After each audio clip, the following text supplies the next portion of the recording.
habeen wanaagsan dhammaantiin ba ku soo dhawaada barnaamijkeena daqiiqadaha wararka Afrikada bari saacadu waa 8 fiidnimo oo gow ah qodobadan idin hayo waxa kamid ah caawa ciidamo cusub oo xagga iyo bohoodle ka yimid oo ku qulqulaya magaalada Laascaanood xarunta gobolka Sool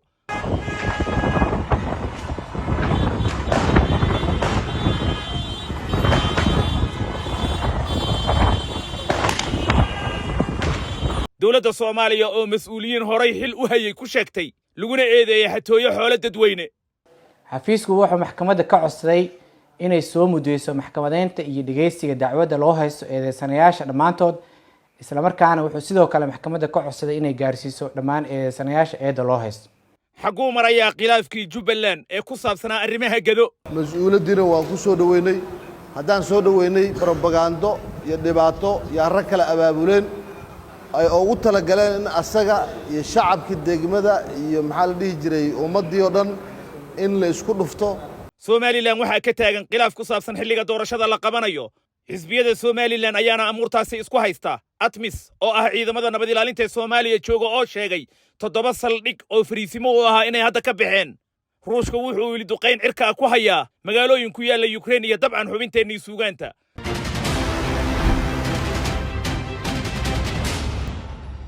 aan ku bilaabay ciidan ka yimid dhinaca iyo bohoodle ayaa waxa ay gaareen magaalada Laascaanood waa la soo dhaweeyay rasaas ayaana loo riday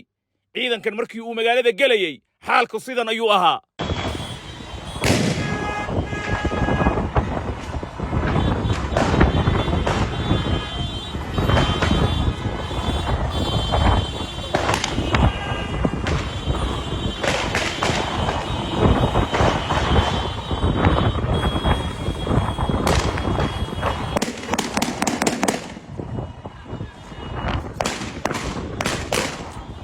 dadka deegaanada SSC ayaa muddo 6 bilood ah waxay dagaal kula jiraan ciidanka Somaliland oo duleedka magaalada Laascaanood degan boqolaal ciidan ah oo hiila u galay magaalada Laascaanood ayaana gaaray 6daasi bilood inkastoo ay ku guul daraysteen inay ciidanka Somaliland ka saaraan fariisinkooda gooja cadde Somaliland doodeedu waxay tahay inay xuduudaha Somaliland sugayso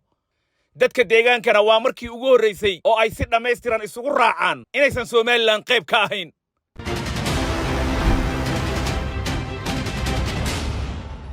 وهجاك وركا صوبحي دولة الصومالية يا لغو شيغي مسؤولين هدا الدولة او حيران يا كوا مقنبا ان لو هايستو ايدا اللي حريري حتو يحولة ددويني وحاسر رسمي اللو شاعيي مسؤولين تحيران يا كوا مقن إلا تهميو اني حولا كدعين دادك يا دالك الصومالية با إذا سنياش حيران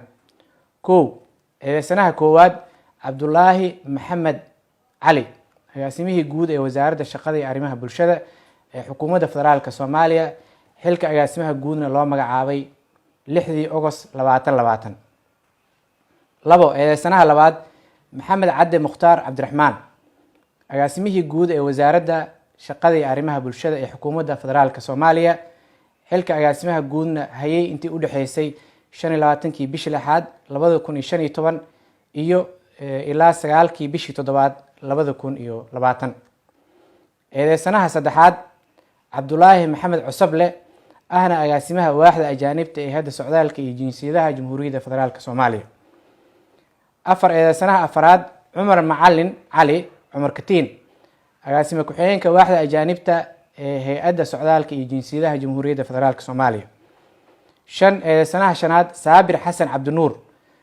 madaxa hubinta fiisa kordhinta ee waaxda ajaanibta hay'adda socdaalka iyo jinsiyadaha Jamhuuriyadda Federaalka Soomaaliya xafiisku wuxuu maxkamadda ka codsaday inay soo mudeyso maxkamadeynta iyo dhageysiga dacwadda loo haysto eedeysanayaasha dhamaantood isla markaana wuxuu sidoo kale maxkamadda ka codsaday inay gaarsiiso dhammaan eedeysanayaasha eedda loo haysto xafiisku wuxuu sidoo kale gacanta ku hayaa baarista galal kale oo la xiriirsan musuqmaasuq iyo xatooyo xoolo dadweyne marka ay baaristooda dhamaatana wuxuu la wadaagi doonaa ummadda Soomaaliyeed waxaana u gudbin doonaa eedooda maxkamadda awoodda u leh haduu Ilaahay yiraahdo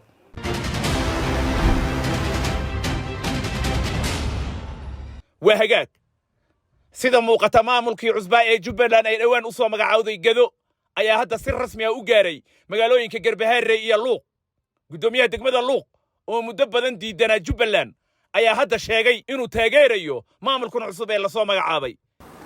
waxaa weeye nin walba waxa uu og yahay uu meeshaan ku yimid waad ogtihiin degmadanadan waxba horay oogama jirin dhibaatana ma jirin shirka saaka dadka ay isugu imaadeen ama odayaashii dadka dhan ay isugu imaadeen hal ujeeddo weeye inaan idinka dabageyno warbixinta meeshay marayso iyo xaaladaha dhacay iyo waxa soo kordhay intaas inaan idinka dabageyno kadibna maxaa la dhihi jiray aad halkaas kala socotaan wixii degmada ku soo kordhay degmadan waad ogtihiin muddo dheer bay maxaa la dhihi jirayey Jubbaland diidanayd annaguna aan maamul u ahayn ku hogaaminaynay waqti badan oo isaayay dagaal fara badan meelo badan soo maray yaan soo wada marnay alcamuum waxaa shalay noo yimid guddoomiyihii gobolka guddoomiye ku-xigeenka gobolka mudane macallimow ka maamul ahaan iyo ka mas-uuliyad ahaan macallimow aqoon dheer baan u leenahay waa nin halgamaa ah gobolkan muddo dheer ka soo halgamay shabaab muddo dheer la diriray dagaallo fara badan ku soo galay halgankii dheeraa mas-uuliyado fara badanna ka soo qabtay maalin gelinkeedna aana meel oga bixin mar haddii sidaa ay tahay waxaa dhacday annagu dee waajib baana saaran mas-uulka hadduu qofku mas-uulka ku imaado inaad soo dhoweyso mas-uuladiina waan ku soo dhoweynay haddaan soo dhoweynay propagando iyo dhibaato iyo arag kale abaabuleen ay ugu talagaleen in asaga iyo shacabkii degmada iyo maxaa la dhihi jiray ummaddii oo dhan in la isku dhufto la isku garaaco dawladdii aan walaalaha ahayn loo suurad xumeeyo arrintaasna waxaa ka shaqaynaya rag fidno walaalayaal ah horeyna dhulkan maxaa la dhihi jiray fidnada uga abuurahayey in maxaa la dhihi jiray qaarkood hadda ay jiraan maxaa la dhihi jiray Nairobi ay joogaan qaar ay degmooyin kala joogaan dhinaca kale guddoomiye ku-xigeenka maamulka Gedo Macallimu ayaa isna sheegay kala shakiga iyo kala qoqobnaanta ee ciidanka iyo mas'uuliyiinta dhex taalay taasoo keentay shaki weyn oo ah in difaac la kala galo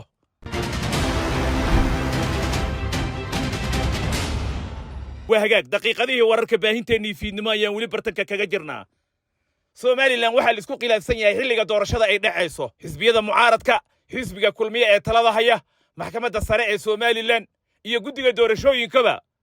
way ku kala aragti duwan yihiin doorashooyinkan soo raagay ee Somaliland oo ay ahayd sharci ahaan in mar hore ay dhacdo hadda waxaa la isku haystaa doorashooyinka teebaa soo hormaraysa ma tan xisbiyada mise tan madaxtooyada madaxweyne Muuse Biixi Cabdi ayaa muddo kororsi loo sameeyay inkastoo xisbiyada mucaaradka ee labada ah waa wadani iyo ucid aysan ku qanacsaneen muddo kordhintaasi Somaliland waxaa marar badan ay ku soo caanamaashay laguna ammaanay dimuqraadiyad codayn qof iyo cod ah iyo xisbiyo si dimuqraadi ah u tartama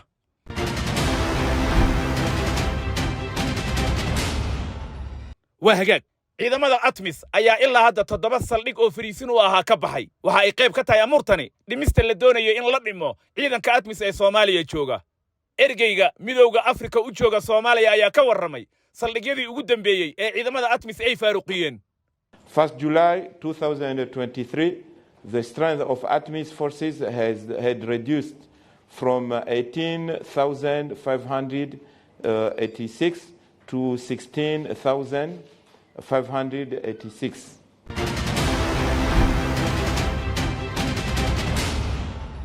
وهجاك روشka wili wuxuu cir iyo dhulba ka duqeynaya Ukraine duqeyntii u dambeysay dad shacab ayaa lagu laayay faafaynta warkaasi Shamis Xaaji Xasan Haarun ayaa inoo haysa weeraro loo adeegsaday gantaalo ayaa waxa ay ku dhaceen habeennimadii xalay ahayd xaafado ka mid ah magaalada Kyiv ee dalka Ukraine duqeynta ayaa waxaa lagu bartilmaameedsaday xaafad ay ku badan yihiin dadka rayidka ah waxaana halkaasi ka dhashay khasaare isugu jira dhimasho iyo dhaawac tirada dhimashada ayaa ahayd 4 ruux halka 32 ruux oo kalena ay ku dhaawacmeen weerarka duqeynta ah ee uu ruushku xalay geystay sidoo kale ilaa 7 ruux oo kale ayaa waxaa laga soo badbaadiyay dabaq ay deganaayeen oo ay duqeyntu haleeshay sida ay sheegeen maamulka Ukraine waxaa kaloo jirta in burburka guryuhu ay gaadheen ilaa 60 guri kuwaas oo digada noqday dhismayaashooda goobaha burbure ayaa waxaa ku jira goobo waxbarasho sida iskuulo iyo jaamacado weerarkan ayaa ahaa kii ugu baaxadda weynaa ee ruushku ku bartilmaameysado goobaha ay ku badan yihiin dadka rayidka ah ee dalka Ukraine ee uu dagaalka kula jiro. Dhanka kale, madaxweynaha dalkaasi Volodymyr Zelensky ayaa waxa uu ka hadlay duqeyntaasi xalay, isagoo ku tilmaamay inuu ahaa weerar argagixisnimo. Sidoo kale waxa uu tilmaamay si cadhalan ah uu carabka ugu adkeeyay in jawaab la taaban karo ay ka bixin doonto Ukraine. Warar lagu faafiyay baraha bulshada ayaa muujinaya sida Ruushku uga liman sheeganaya weerarkaasi, inkastoo aysan si cad uga hadlin mas'uuliyiinta Ruushku weerarkii xalay. maasanid Shamis.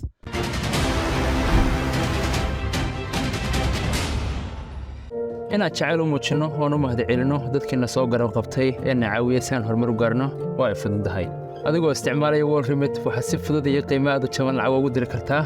waddankii. diritaanka iyo qaadashaduba waxay qaadanaysaa daqiiqado yar, waxaanaad lacag diri kartaa adigoo isticmaalaya taleefankaaga. way fududahay, soo maaha? ma tirtiro abaalkaaga ismadiyo wanaagan. haatanna ku soo dhawaada xubinteennii suugaanta. saddex kaaga diga kaaga dayriyaya kaaga diindhigaya ninka gaaban ha guursan markuu geelu cadhoobo marqasaarka ma gaadho banduu ka dhayaa ninka dheerra ha guursan markay gaaja timaado aqalku iskoglaa waan bukaa buu dhahaa ma bukay ha bukoodo beerkayow ha yidhaahdo biyaha loo kululeeyo.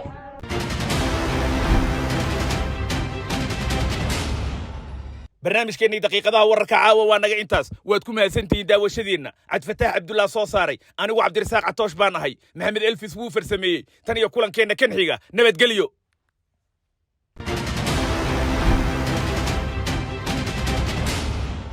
faa'iidooyinka adeegga iibesa: send money, dirista lacagaha, withdraw money, qabixidda lacagaha, airtime top up, ku shubashada xirmooyinka ku hadalka,